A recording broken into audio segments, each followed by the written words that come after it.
And we are live. Hello, all you BC WrestlePod nerds out there. And welcome to another It's not working. episode of the BC WrestlePod podcast. Still trying to workshop this point.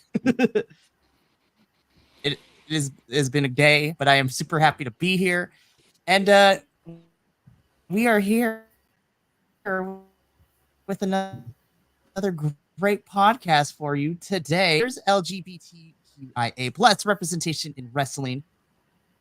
We're gonna try to get through this. It is a heat wave right now. My internet is fighting everything right now. So, hi guys. Hey. I am joined. Yeah. I am joined in this episode by First TNA Reviews. Andrew is in the house, so thank you for being here this evening, my friend.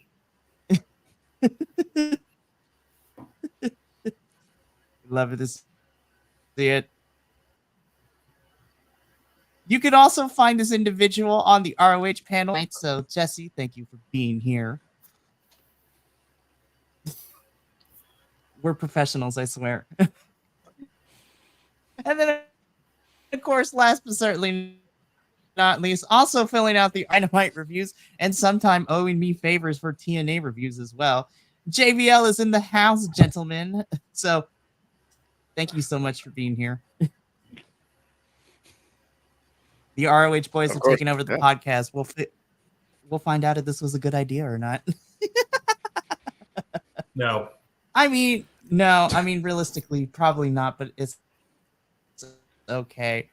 But welcome to another episode of the BC WrestlePod podcast.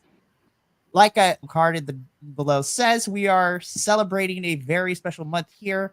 And we're going to talk all the wrestling and just, see where this conversation leads, good and bad. I really wanted to do this episode not only in celebration because it is the month of June, it is the month of Pride, but more importantly, this topic doesn't necessarily get talked a lot about. At least I don't see it talked a lot about within the internet wrestling community and review conversation this evening. Because this is going to be a topic that is geared towards certain things that some people may not like. Let's just do this right now. Important notice. Yes, we are thrilled. Yes, warning. We are thrilled to invite you to dive into the world of wrestling with us at BC WrestlePod. Your opinions and insights are what make our wrestling community vibrant and diverse. Whether you are a longtime fan or new to the scene, your perspective is valuable. However, when sharing thoughts or commenting, let's remember to keep the conversations respectful and supportive. Wrestling is a passion we all share, and it's in our spirited discussions that we learn and grow together. So let's celebrate matches and maybe even debate the outcomes with kindness and respect. Short version of it, like what you like, don't be a dick. That is all I ask for you. Be respectful in the comments. Don't be rude, sir. So there we go. Now that we've gotten that out of the way. So, gentlemen, this episode in particular is going to be in Pride Month. So all our viewers, our watchers, our folks here in the BC WrestlePod, some are part of the community, some are allies, but this conversation is going to be important. So as it is the month of Pride, our topic for this episode is we're going to be talking about all the things, I guess I could say this word, queer in terms of wrestling and the representation of the community within wrestling. Some of the folks that either have set a path and a trail for all the wrestlers today or are currently doing the dang thing out there.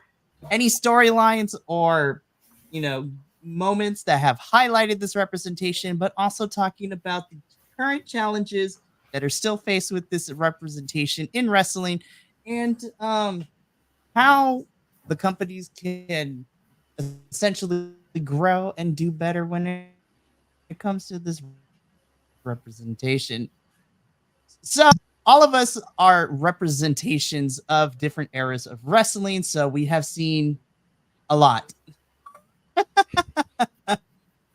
You're calling me old? When it comes to certain things. No, just me. That's basically what it is. Folks that we have kind of talked. I mean, if you want to go, you know what, JVL, let's start with you. So, God's what? No, it's a delay enough as it is. I don't know what you're talking about at this point. All I've gotten so far is pride. You love to see it. Well, anyways, I'm gonna try the old man before he has to go to bed. Well, I mean, okay, so before we get into specifics, JVL, what has been your experience when it comes to the representation and whatnot with certain wrestlers, with storylines, things like that? Because there have been some good, but let's also be real, there have also been some maybe not so great ones either. There's been a whole lot of bad. I mean, you've said it, Jesse. I'm one of the older men here that grew up in the late 80s, early 90s watching as, they had effeminate gay portrayals of certain characters. They were always heels. They were always terrible in the ring.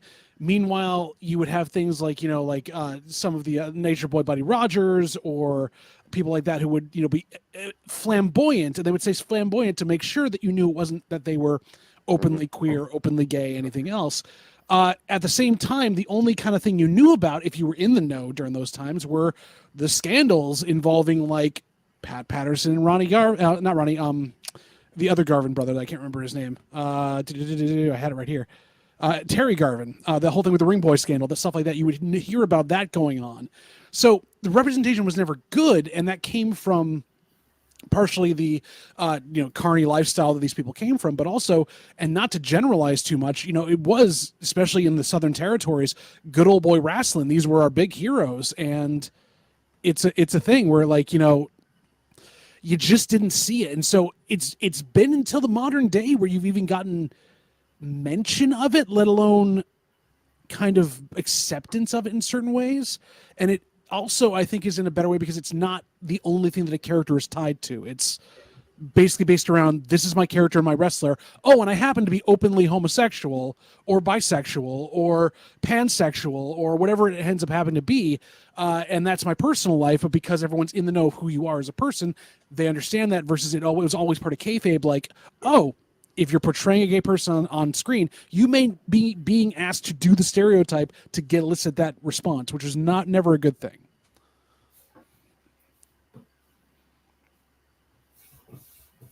That's where I am with it. I know Mikey is trying to furiously figure out what else is going on backstage there, and we're fixing the problems as we're sitting. So,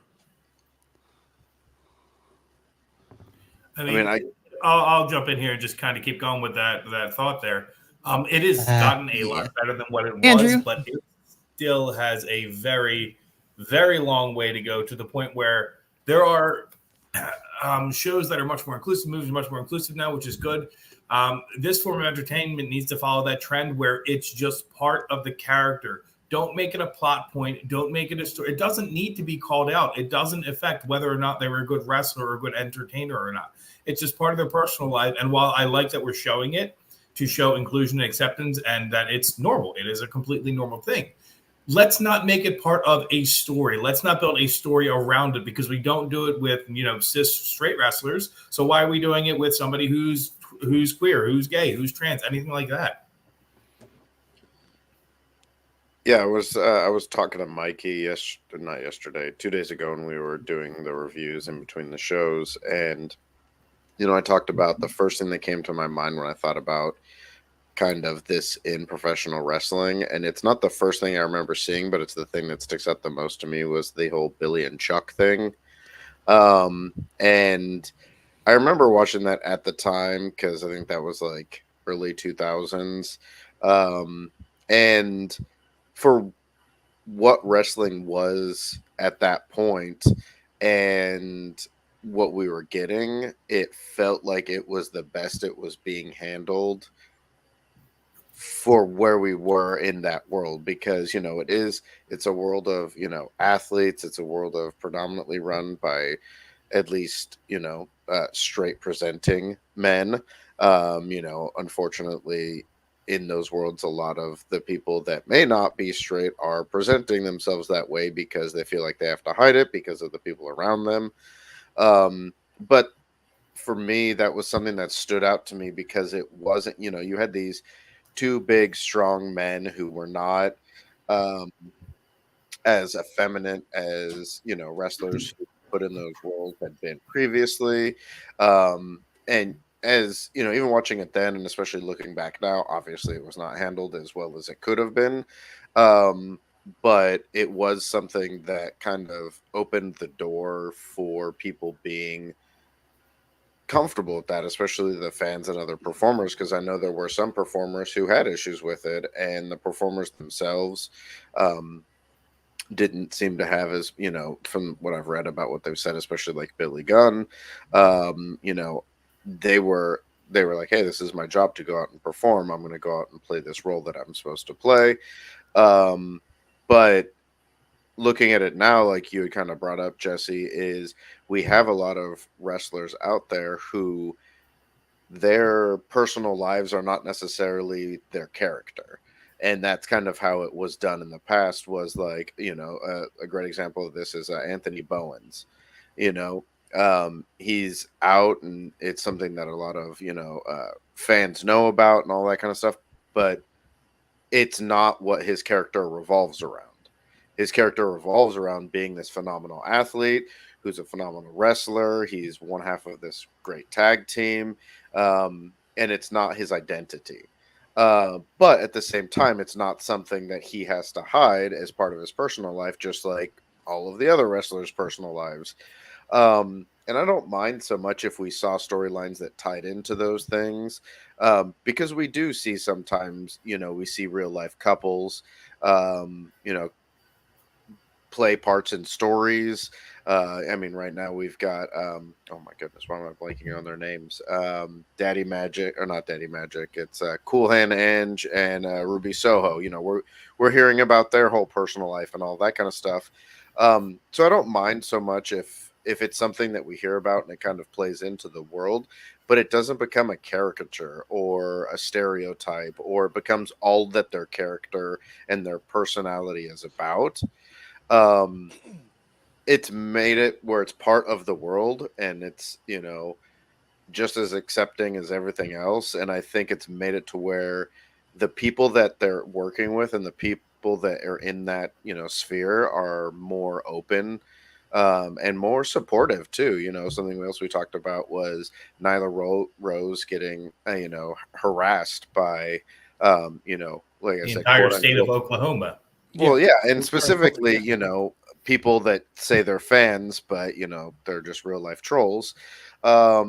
And having other performers, other fans, other production people like step up and protect, and stand up for those people, is super important, because it's not just one, it's one thing to be like, oh, okay, well, I don't mind, but it's more important to, not treat them as someone you don't care about, that you respect them for who they are. And I think it's helping change not just how people are being presented. Well, Andrew, the other thing that you brought up is the Billy and Chuck thing, which that's on a whole different level in a lot of reasons, because they got basically farther down the rabbit hole with that than they expected when GLAAD came out to actually promote this. Yeah. And I would have not loved, but I would have wanted to see what those meetings were like backstage with all the straight white men in that boardroom.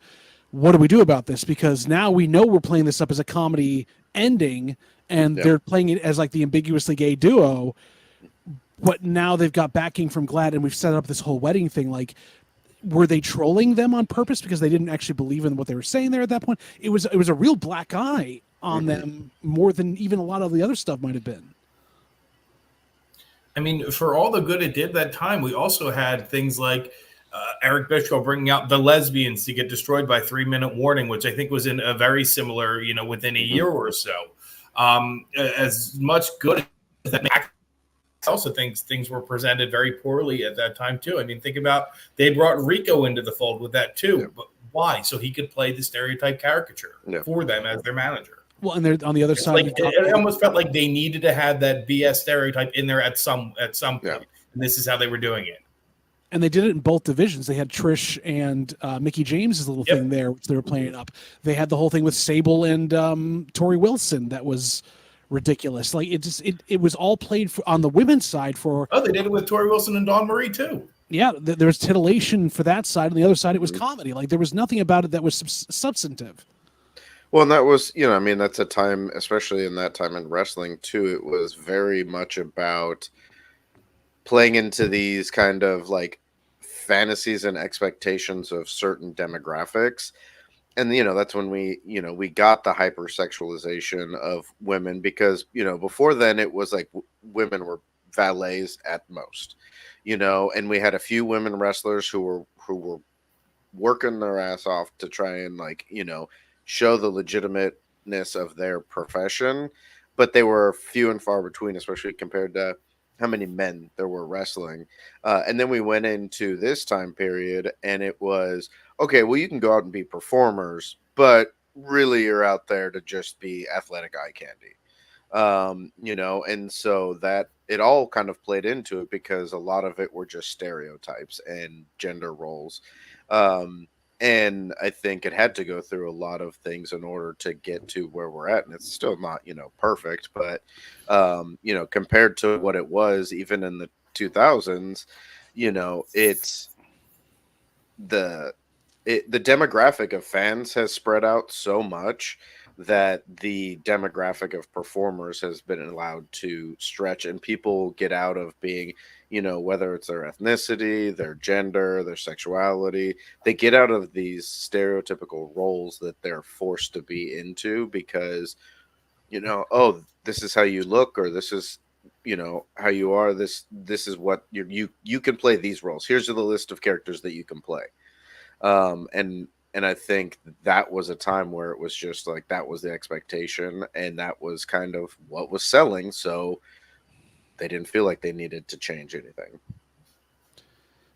The funny thing I want to ask also, Mikey and everybody else, have you noticed a difference in companies in modern day right now of how they accept or don't accept LGBTQIA plus wrestlers at this point? Because the perfect example we have recently is when they were trying to play up that like Harley Cameron is stupid in AEW and trying to hit on Anthony Bowens, and they're chanting he's gay, not as a derogatory thing, but like you're an idiot, Harley Cameron. Don't you get this? Like we support that. Same with Nyla Rose. Whereas I don't think I see that as much in WWE fans.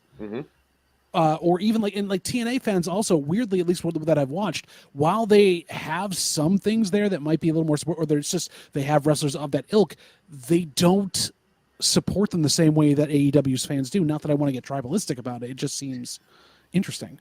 Well, and I'll say as someone who's recently started watching a lot of GCW, like, I mean, that is, I think feels like that's the complete other side of the spectrum. Like, I mean, you're talking about a promotion that has Effie's Big Gay Brunch. There's, I mean, people watch this, and there are some of those performers who, that's a big part of their character, but it's not in, derogatory way, and they're using it proudly, and I think that's the biggest thing. And part of that is that the performers themselves get to create and be their characters. It's not being scripted by someone who doesn't understand it or isn't from that world. But you listen to the fans and they're in it for the ride, for whether you're talking about someone who would have fit in as the, rough and tumble guy in the Attitude Era, whether it's a throwback to, the golden age, or we're talking about someone who's completely like, over the top, fantasy character or whatever. They're there and they follow along, and it's kind of nice to see that because you see characters like Effie who plays for that, and Dalton everyone's Castle. and everyone loves it and has a great time with it, and they understand it, and it's something that we can enjoy both as entertainment, but it feels like people are more it's more supported. And I don't know if it's because WWE is trying to be the Disney of professional wrestling. You know, I mean, Disney has a lot of representation, but they do it very precisely. You know, they'll show things, but they won't say it outright. And I feel like WWE is kind of that way too. It's almost like, and I compare the two, and I know it's not a fair competition, but WWE and then Tony Khan's whole, because it's AEW, ROH, and etc. It's almost like one is, they're both okay with it, they're both accepting of it, but one is embracing it, the other is kind of ignoring it. Because with Tony Khan's promotion, you know, we have Nyla Rose in there, we know about Diamante and Kira Hogan, Max Caster, a whole bunch of other ones, and then you think WWE is like, okay, well, we've got Sonya Deville, but she's injured. Tegan Knox is one. I didn't know that until right now. Same with Dakota Kai. I found that out pretty recently as well. Shayna but Baszler. It's like, if we didn't see the differences of their profiles outside of the promotion, we wouldn't know. Although I will say it's interesting, and this is another thing too, is so it's interesting. We just named a bunch of wrestlers in WWE, and they're all women. Mm-hmm. Yeah. So that, you know, that's one thing too, is it's always been women in this, you know, of this community who were accepted by people who didn't accept them before they were comfortable with men from the community. And so it's interesting that it kind of is that way, where it was like, for the longest time, the only people I could think of that were a part of the LGBTQ community that were professional wrestlers or athletes or anything like that was often women, because we didn't have a lot of men who were out, you know, and unfortunately, I think a large part of that is it was harder for them to come out, and they felt probably more pressure from the other men that were there. And it's still a very male dominated, you know, business. So it is, and I think, Jesse, that's a fair comparison about, you know, embracing versus ignoring. I mean, you're to pull that thought a little bit further, pulling that thread, it kind of makes you think about how many wrestlers passed away so young that we would have, you know, substance abuse or suicide or anything like that we would still have with us if it was a culture of acceptance, you know, 20, 30, 40 years ago. Well, I know for a fact that Chris Kanyon would be doing so much better and still with us if it was a culture of acceptance at that point. Mm-hmm. Yeah, it's really interesting now that you bring it up when it comes to WWE, that a lot of the women are, you know, out, but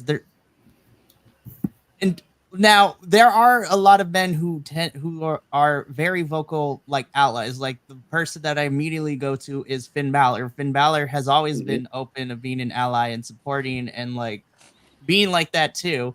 But yeah, if I'm looking at the current roster of WWE, I don't think you never find out about it until after they leave. People like Jordan, Fred Rosser, like folks like that, who they did their time under a gimmick, and that's what they were supposed to do in WBE, but they were told to suppress it, not even talk about it, unless it was a funny storyline, and then they're moved on from that, or whether there was just something in the backstage politics about it. Whereas I think nowadays, the hope is, especially in the new era and being as open as they can about it, you would think there'd be a few more people that'd be easier to come and be that, especially some of the newer folks in NXT coming up where they can rock that as like their advocacy. But it still seems like there's just no way in that company for them to promote it well. And whether that's because of the background in it, if there's a standing rule we don't know about, something else, which makes me sad because it's the major company everybody knows.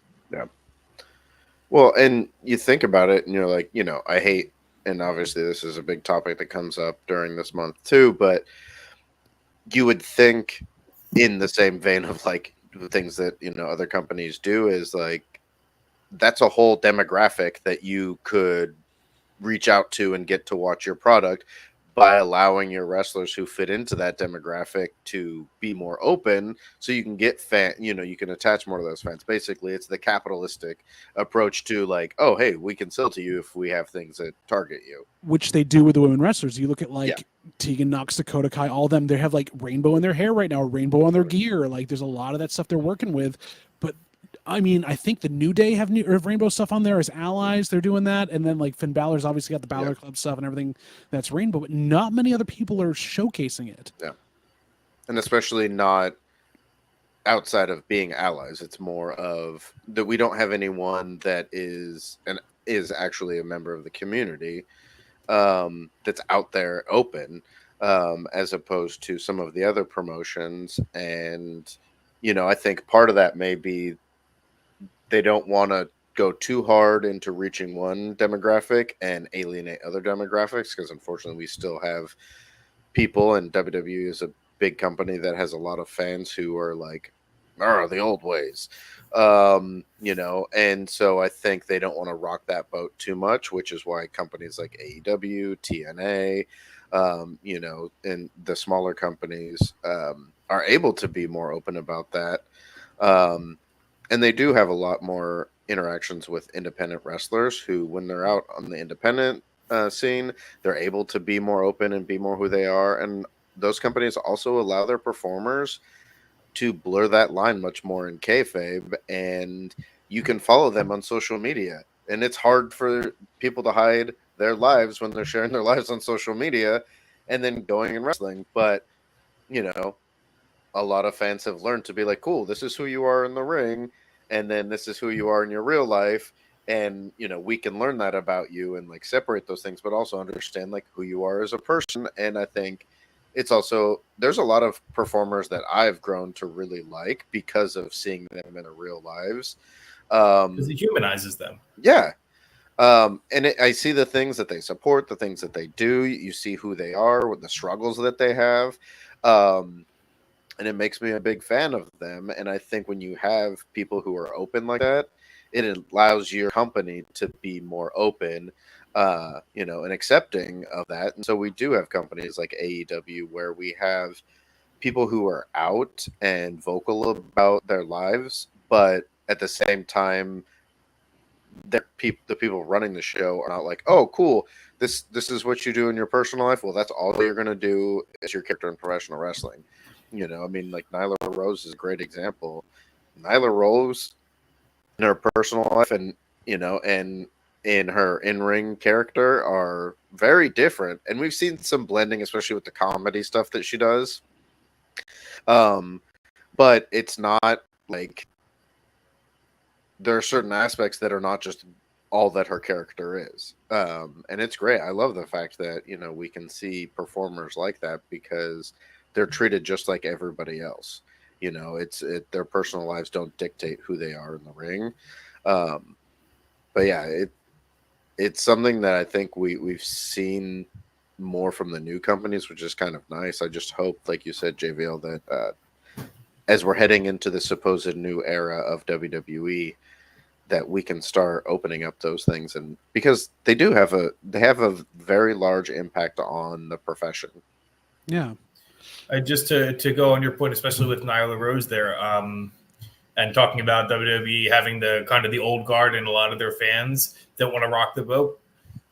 At some point, they're going to have to rock the boat and maybe change passengers on the boat, because you're going to start, and speaking specifically here, you're going to start denying people opportunities who are otherwise qualified to be talent on there. Like, for example, Gabby Tuft used to be, or formerly known as Tyler Rex, has been training, and I think she would be a great addition to the roster. But is WWE going to pull the wool? We don't think our fans are going to like that. Like, I understand you need to do what the fans want to do because they, give you all your money. But at some point, you need to understand what you want your business to be about. Well, and also with Gabby, I wonder also with that, are they going to run into the same problem in Oklahoma that they run into with Nyla Rose? Because she's completed her transition almost all the way through. And will they want to put themselves in that whole bucket of it, which is even worse, because you have an amazing person who doesn't need much to get back in the ring. They're already ready to go, and they could draw and be a great advocate out there, and you won't use them because of one controversial place in one state that's going to draw. I honestly wonder, you look at the smaller independents in other countries too. Do they have this type of issue that we have with ours here? You look at the European scene, the Japanese scene plays it up in Stardom quite a bit, but I don't see many other than being an effeminate character in a lot of NJPW or All Japan. It's really played more for stereotypes still, which is kind of crazy. Well, Gabby, for Christ's sake, she's a two-time tag team champion, and we know the women's division desperately needs tag teams. Well, and to counterpoint that is, yeah, WWE might struggle with issues that come up in a place like that, but at the same time, a company like WWE saying, if we can't come here with our performers, obviously, there's a lot of places I'd love if they said this too, because, I don't agree with where they go. But if they said, like, hey, we can't come to your state with our performers and do our shows, then we're not going to bring our revenue to your state. That's going to have a huge impact on people that make that decision, because a lot of people make decisions based on the money that they're going to get. So they have the power to make more changes than some of the independent companies that might have to deal with that. But like you brought up JVL, like other countries like Mexico has, they have the Rudo and Technico, but they also have the Exotico, which has a huge history in that. And that's changed over the years as to, what that role looks like as well. And so that's, another country that has had that as a big part of its history in wrestling. But, for a long time, they were the heel, or another version of a heel. And they were treated in a very stereotypical way. But in recent years, that's been trying to be changed, or at least seen differently. And, I think that's, it is something that's seen around the world. And even in like New Japan, you had the Golden Lovers, and that whole played into that whole thing. And, it was, so I think people are trying to tackle it in a way that fits into the world of professional wrestling for their different cultures.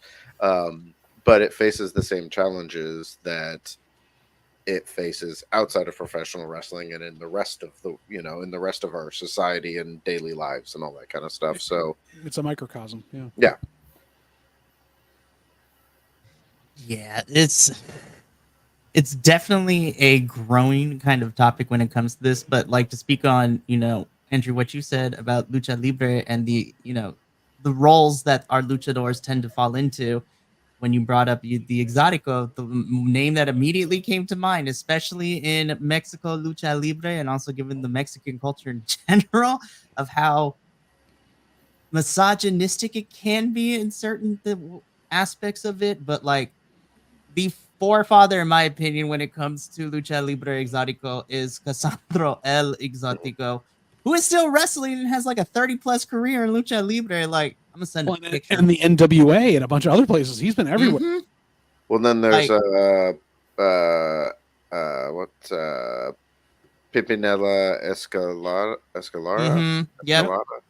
Mm-hmm. Who I hadn't seen until Lucha Underground, and I think is still wrestling now, at I think 50s or something like that. But yeah.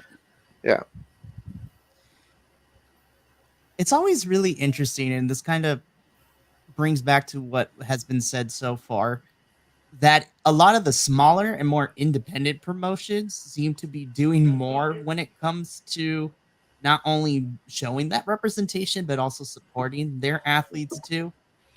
But again, it's because they're a lot smaller. They have, I don't want to say less to lose, but like, can you imagine if the bigger companies decide to be like, yeah, we support our talent, go away if you don't support this? Like, it's really, really,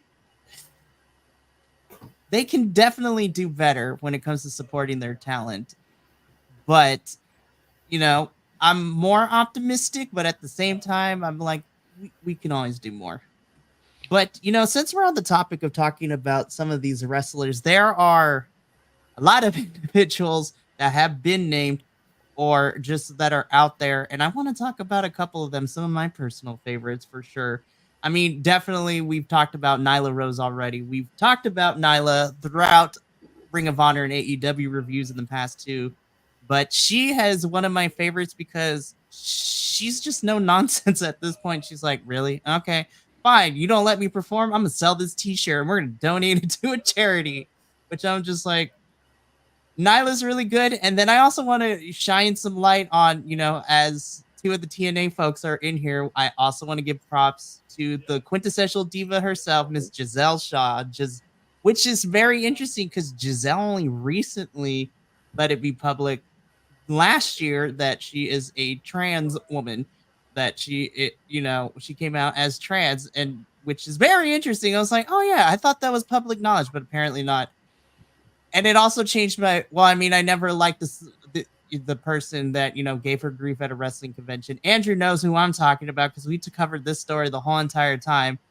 Just how a certain Steiner was very, very disrespectful to her at a wrestling convention. And I'm just like, there's a reason why we don't like you. And now it's solidified it. I was like, oh, okay, no, I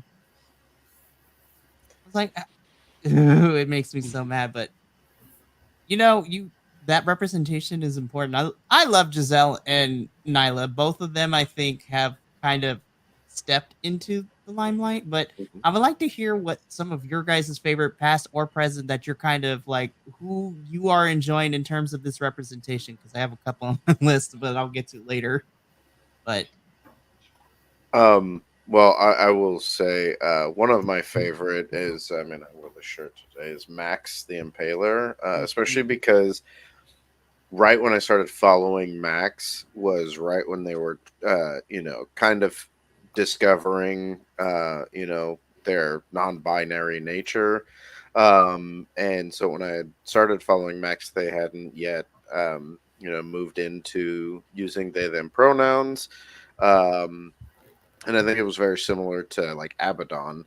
We got to almost be allowed to be a part of, that process for them. And I was just a huge Max the Impaler fan as soon as I saw their work and everything. So, getting to see someone kind of discover themselves, especially as an instructor and in theater, working with a lot of students who are kind of going through that journey as well.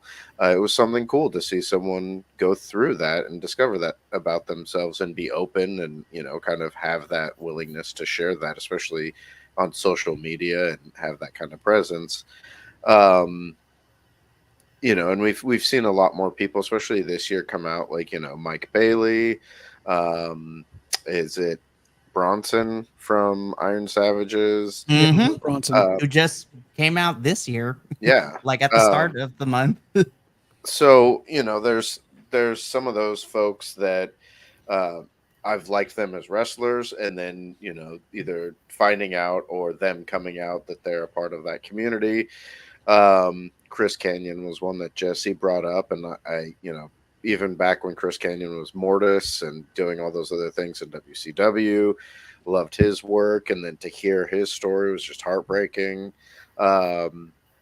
So, there's been a few people out there also now recently getting into GCW. I really enjoy, the work that some of the folks there do, like Effie and Ali Catch.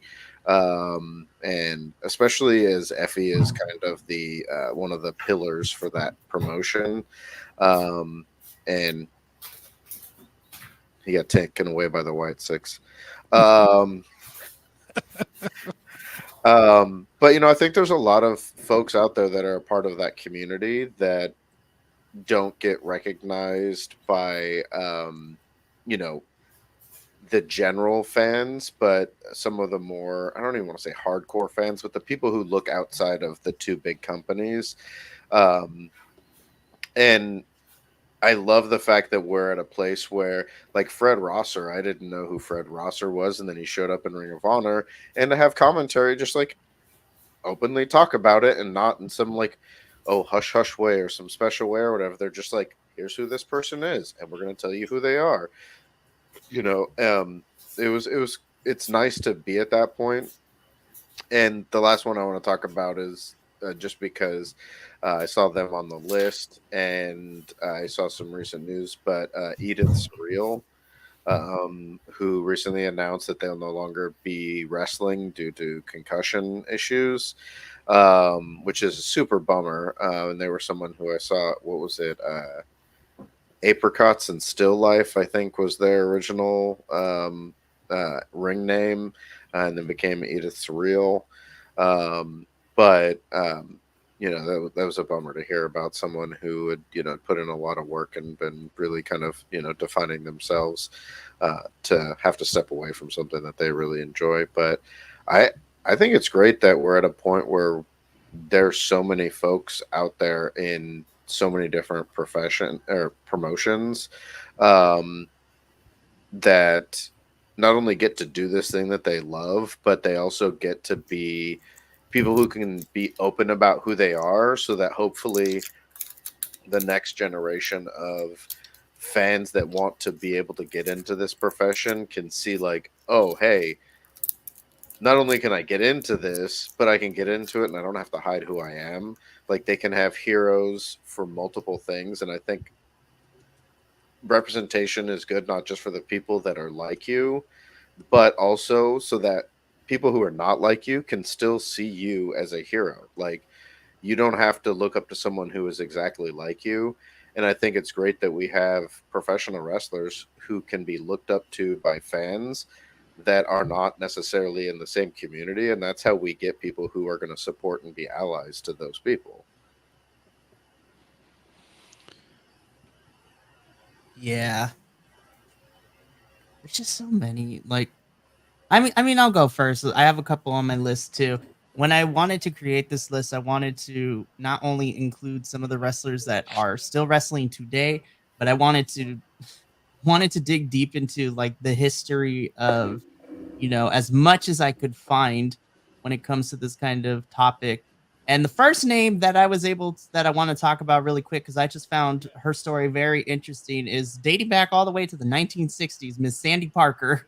Sandy Parker was a Black lesbian woman in the 1960s of professional wrestling, especially in the States and in Canada, and just how the times were a lot different, especially, when you look up the fact that we're in the midst of political landscape and changes and all that stuff. And just being a wrestler, she would go on to wrestle around the world and retire in the 1980s. And she stated that she retired because wrestling became too commercialized for her liking.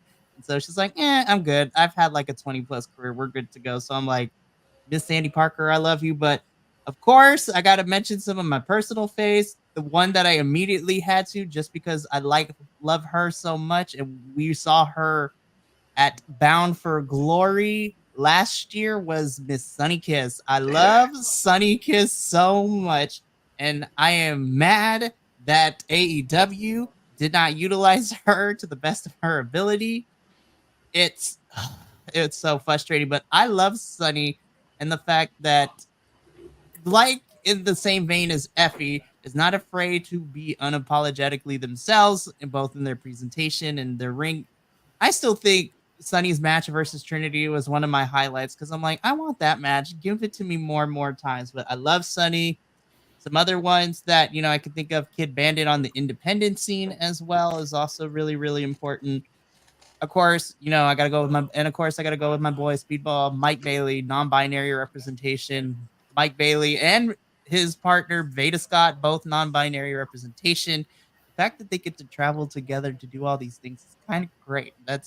I want that relationship, but I have to also talk about my first introduction way back before wrestling, when I was watching, I think it was a documentary of some sort with Evolve, when that company was still around too. One of the OG staples of there who, saw a short YouTube documentary about is Mike Paro, also goes by Paro on the independent scene too. I was just like, yep, there we go. That is your gay representation right there too. It's, again, I find it interesting that the independent scene are more comfortable with having this conversation when you don't have companies and other things to worry about. But, that's just some of my list. Those are a lot of people, but there are many, many others that, I can go all day talking about. Mercedes Martinez, as we know, too, like Layla Hirsch. We talked about Diamante and Kiera Hogan. That's just my short list. I love a lot of these individuals, and it's nice for me, as someone who's on the fairly young side in terms of their wrestling years of watching, being able to see somewhat of the progression of where we're getting to and all this stuff. So that's my little list. I mean, there's really almost everyone has been covered as far as I can tell. The two ones for me that I make sure I wanted to talk about was, as Andrew talked about, was Chris Kanyon. I was a WCW kid, and I know the later years were not great, especially with the Russo era and Eric Bischoff coming back with the silver hair. But he still did some really good work as part of that Jersey triad with him, DDP, and Bam Bam Bigelow, which is just a hell of a team. Even as Mortis, I liked him. I think he still doesn't get the credit that he deserves. And it's sad that he wasn't able to come out in any kind of safe space until after he finished wrestling. The other one that I think is important that I think we've all glossed over is because they did come out as bisexual, even though they're married, which I really like because it shows that, hey, just because poof, you're married and a traditional cis couple doesn't mean that, all of a sudden that, no, I'm only looking at this person. It's Tony Storm. Storm coming out as a bisexual a couple of years ago. Definitely. I mean, and again, you bring them up in this right now, Jesse, where they're having a storyline going on, which is playing up that aspect of it as well, which is harkening back weirdly to that time beforehand. It's kind of a little weird with them and Mariah and Mina Shirakawa and seeing that stuff. So again, that feels kind of weird that she's allowing them to kind of play that up, but it's also been like put out there with Saraya coming out as bisexual as well, and all those other people in that kind of whole ring of people at AEW. And to speak to Andrew's thing earlier about Fred Rosser, the reason why it's been such a known thing is that right before he was fired as Darren Young from WWE, he came out in the locker room, and there was speculation that because he finally did that and was starting to like push to be, I'd like a push here, I'd like to be wrestling, that type of stuff. That's why they wouldn't say it out loud, but that was part of the reason they let him go, was they didn't want the controversy around him with having him in the room with it. So it's sad to hear that like it took him getting out of the big machine to be able to be recognized. As everyone said, there's a lot that have been covered here already. I mean, I'm second Abaddon at this point, being able to watch them evolve from their original gimmick in their small independent things, yet still holding on to it for their own thing as well, and like owning like the Living Dead girl and stuff like that, and the monster from the Black Hills. Meeting them in person, also getting to talk to them about that and that representation was really, really cool, and how they were very worried as they jumped to the bigger scene, that as they were finding themselves, would this be okay? And they found a lot of solace in their personal life and who's around them and the partner they keep. Same thing with Layla Hirsch, who, has been really out there and out and straight since she's not straight. She's queer. She's a lesbian, but out there, representing and being nothing but a badass. The modern age has given us that. And people like Sawyer Wreck, who is the in GCW, the basically queen of the death match out there that you would think of, and she's out there killing it like that. Or you look at the newer up and coming people that are really independent freelancers like Succubus, who's on TikTok and everything else, and coming out saying they're queer and all that type of stuff. And I hearken back to this as well. Like, there's still some people that, while in their personal lives they might be out farther, don't want it to color their character, like Dalton Castle. He's said, my real life, my real name, I've been an out gay man since I was 31. For 31 years, I've been out like that for so long. Meanwhile, I will never tell you what Dalton Castle's sexuality is. That's not integral to who he is as a character, as I perform him. Yes, you can guess. Yes, you can make speculation, but I will never say it, because that is not me. That is the character. And so where is that difference now that we see that in a lot of these things too, is like, do folks want to use that as leverage in their character to get over now? Because a lot of them are not doing that. Like, it's not a thing they're trying to do, except weirdly in the Tony Storm vortex right now in that women's division, where it's being played up again and again, not handled well by writers, by people in a room. It's all because it's a soap opera, because wrestling is stereotypes beyond stereotypes beyond stereotypes. You can't honestly put it on there and be respectful of it if you're going to play it up to 11.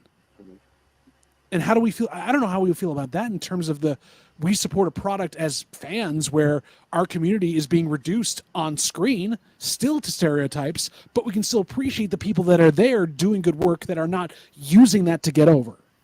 Well, that actually leads into what I wanted to discuss next, which is the current challenges that we continue to see when it comes to all this.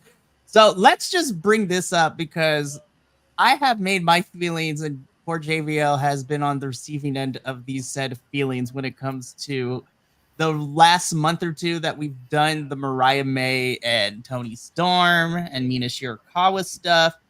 Like, it all stemmed, what was it, like a month and a half, 2 months ago, where Mina was doing a small stint in AEW before going back to Japan. And so she and Mariah were reunited as part of Club Venus, which I loved. And then afterwards, they just randomly start making out. I'm like, what? But you back that up even farther, Mike. You go back to when Tony won the title again, and you had the whole kiss with Saraya during the Outcast, like that at Wembley, or not even at Wembley. That was all in. Out of nowhere, that was the distraction there, and that's where this kind of started with this whole thing surrounding it. I'm like, I made my feelings very clear because I was like, okay, that's kind of weird, but all right, let's see what happens. And then they continue to do it the next week, and then the other following week, and then the week after that. And then JVL had heard me bring this up, and I was beating a dead horse at this point. I was like, I don't like this because this is giving me shades of not being handled properly, and I don't know, and I don't feel great about the direction of it. And again, it always plays into this weird like gender fantasy thing that a lot of the society tends to have too. It's just like, oh my gosh, two girls are kissing. That's amazing. I was like, no, like what is happening? Like what are we doing? Well, I think, like you said, it does play into a historically poorly handled trope. But I think even when you look at any time that they dive too much into the hypersexualization in professional wrestling, it gets, you're playing into a kind of fantasy setting that can get kind of uncomfortable, or you're getting into something that's just so ridiculous it's just not believable. And I think that can happen even with straight characters. The problem with this is you have that, plus you have the history of that being just in and of itself being hypersexualized, and so if they were playing this like they were playing it honestly, and they were playing it as in, someone who's being manipulative of someone who's genuinely interested in them, or two people who are genuinely interested in each other, or if it's an actual love triangle and you treat it the same way you would treat any kind of story like that, not making it this like, ooh, two girls, or in this case multiple. I think it's the being genuine that is the important thing, and when it's being overdone, it just runs too much of it. It's too easy for it to just not be handled properly. Lest we forget too, like in the same vein of this, like way back in the day too, underneath a certain other management with WWE too, lest we forget the Lana and Liv Morgan Are They Lesbians storyline. Yeah, I was so upset because Bobby Lashley and Lana were about to get married in like storyline purposes, and Rusev got involved, which was really weird. And then Liv came back from injury. I was like, oh cool, this is gonna be awesome. Like Liv and Lana can start fighting and whatnot. And then it's like, I object to this wedding. I was like, oh, okay, there's a little bit of history there. So she's like, this is stupid. Lana is like lying to you, whatever. And she's like, Bobby, I have to tell you something. Me and Lana are lovers. And as soon as she said that, I was just like, I turned off my television immediately. I was like, nope. People forget that Liv and Lana had to deal with that storyline. And then it got dropped like a couple of weeks later because, the backlash, people are like, this is stupid.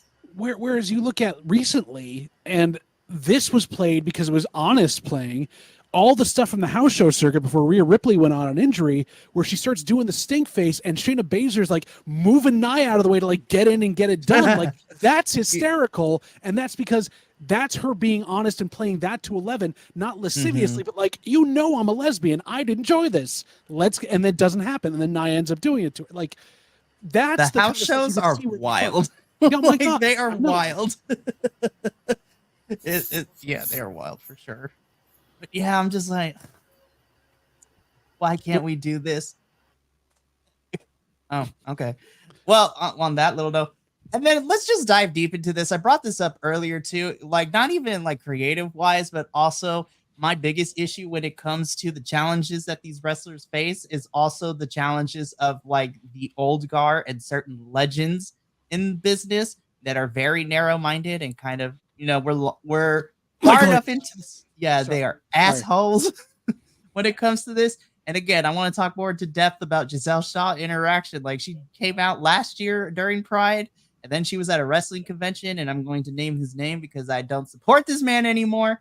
And it's unfortunate that a certain WWE wrestler shares blood with this person, but just the amount of verbal abuse and very transphobic and just mistreatment from Rick Steiner to Giselle Shaw at a wrestling convention, I'm just like, I hate you.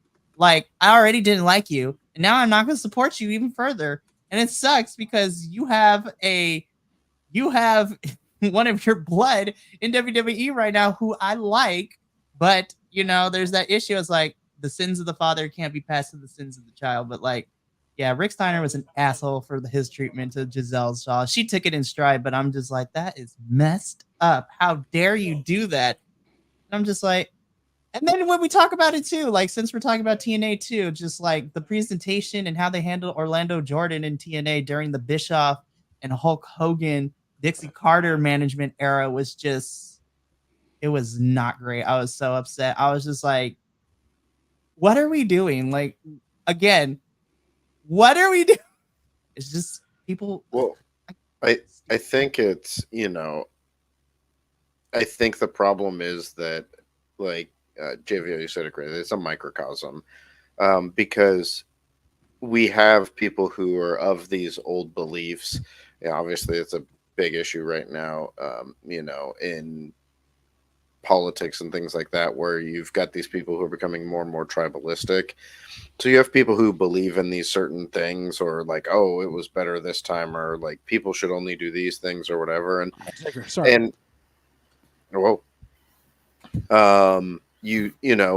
we saw people like, Nyla getting, harassed by fans. And then we also saw someone like Sky Blue being harassed by fans. So it shows you that there's also just these people who are just going to be small-minded. They're going to be outdated. They're going to think that they have certain privilege or whatever to be able to get away with this stuff, to treat people this way, to exclude people from certain things.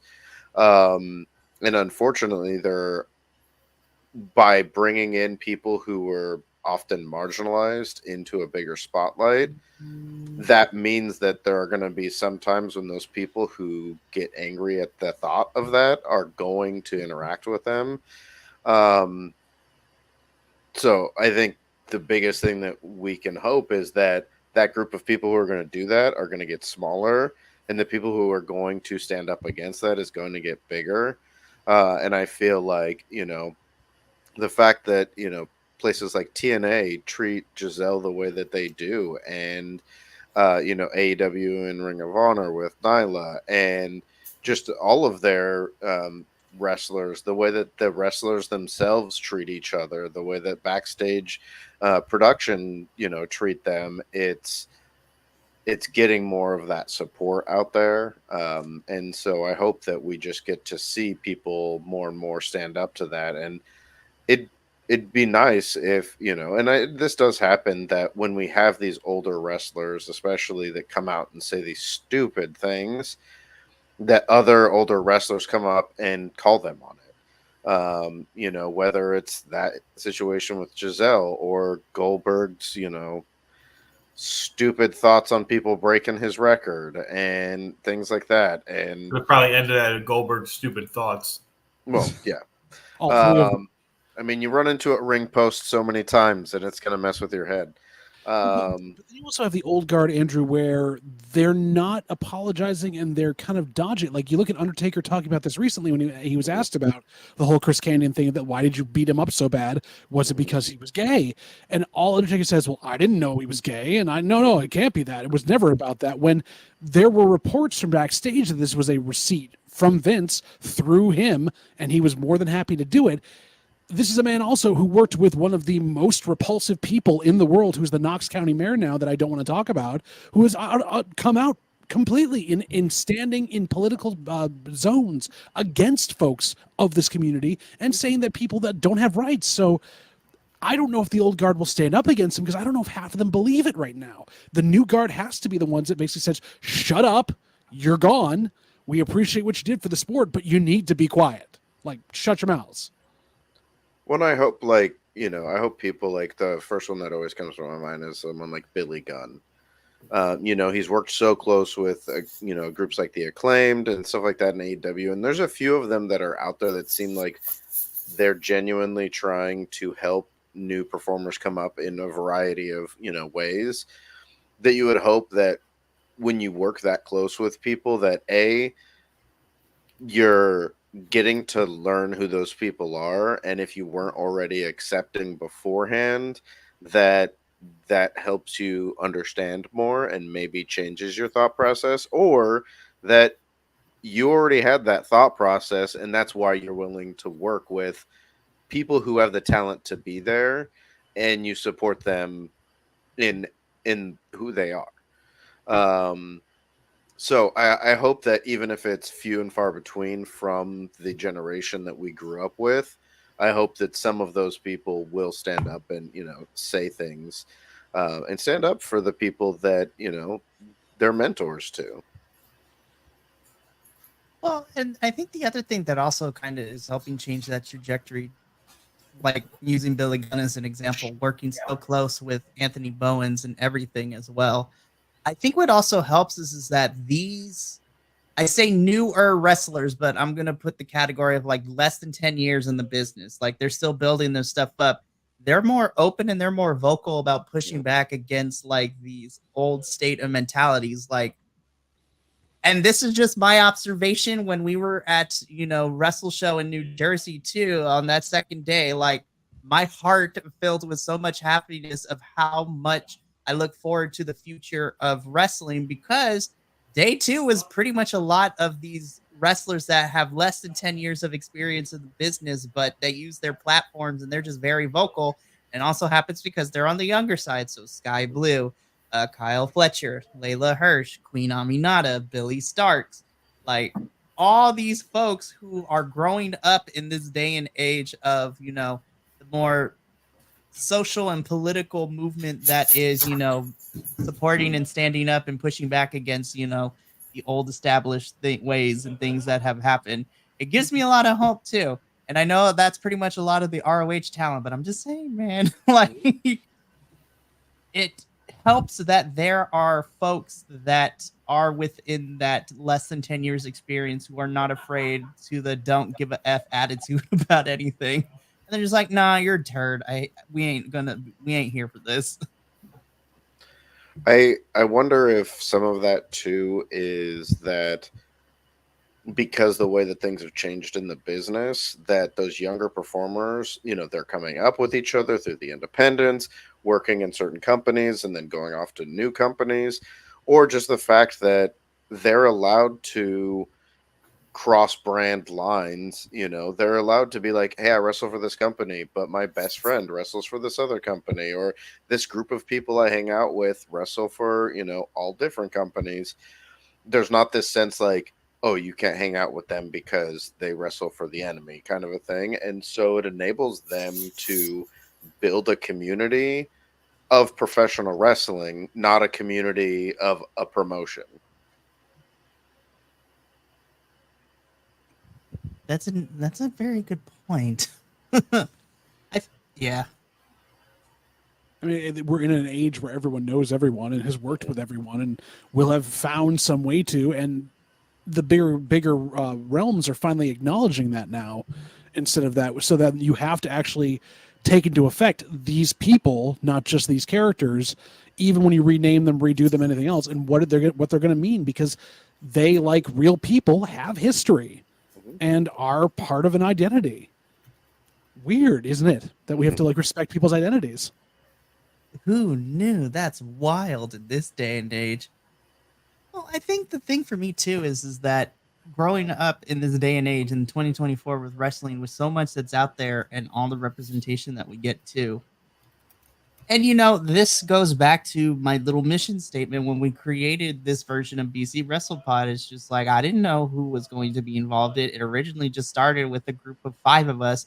Now it's expanded to there's a total of 9 of us that all range within the community, whether we are very strong allies or we are part of the community ourselves. Literally, we have a bunch of allies. We have 2 representations that are the B in the acronym. And then, of course, unfortunately, I wished Will was here, but he is our G. And I'm been doing a follow-up episode with him. I don't care what he says. I was like, we're doing a follow-up because I want his perspective.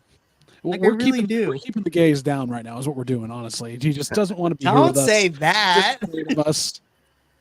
Don't clip that. Don't, but still. It's in here now. It's on the live stream. We just relegate him to TNA and don't let him talk about other wrestling, and Yeah.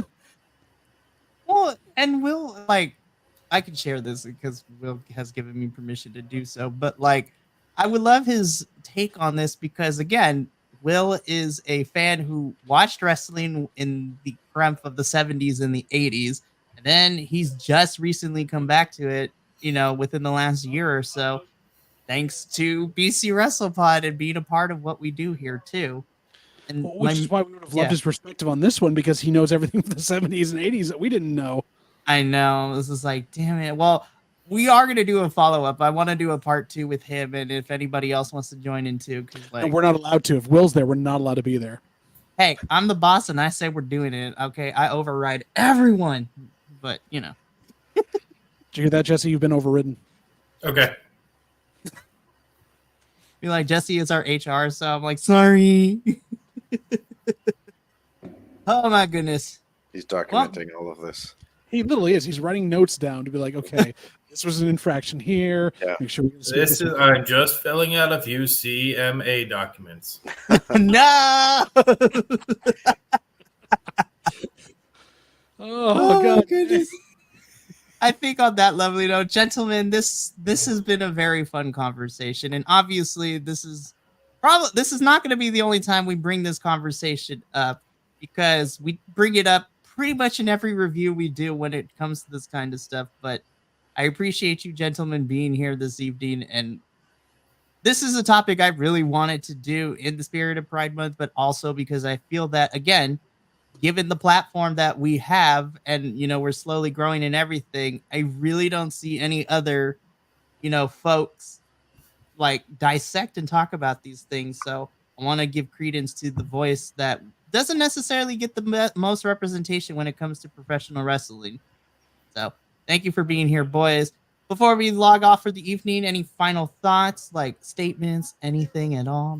The floor is yours, like anything. Sweet. Watch Okay. GCW. Yo, honestly, okay.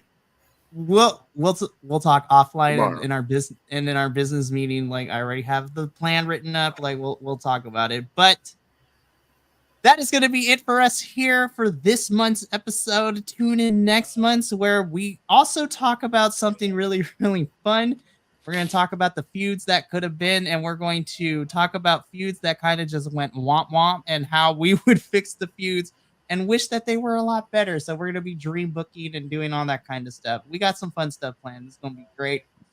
But from all of us here at the BC WrestlePod, remember, take care of yourself, love one another, stay Bi-Conic, and especially not just in this month alone, but every single day, you always deserve to finish your stories. But until then, adios, sayonara, and tata for now. Billy Stark's outro. Bleh.